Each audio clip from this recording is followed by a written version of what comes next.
Donald and Douglas are twins and have arrived from Scotland to help the Fat Controller, but only one engine had been expected.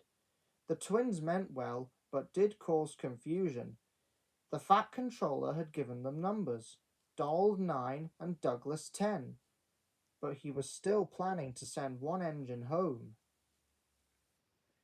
There was a breakvan in the yard that had taken a dislike to Douglas. Things always went wrong when he had to take it out. His trains were late and he was blamed. Douglas began to worry. Donald, his twin, was angry. Said Donald, said the van. Donald burst out, cried the van. The van behaved better after that, until one day Donald had an accident.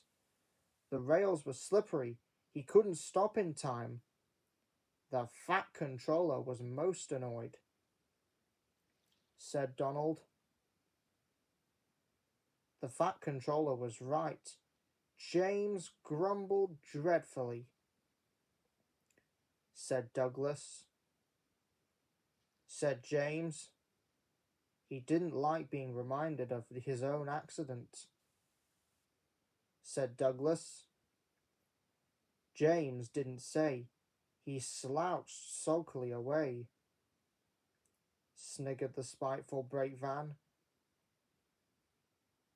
Giggled the trucks to each other. James did his best, but he was exhausted when they reached Edward's station. Luckily, Douglas was there. Panted James. Said Douglas. Slowly but surely, the snorting engines forced the trucks up the hill, but James was losing steam. Shouted Douglas. The guard was anxious. The van was in pieces. No one had been hurt, and soon Edward came to clear the mess. The Fat Controller was on board too.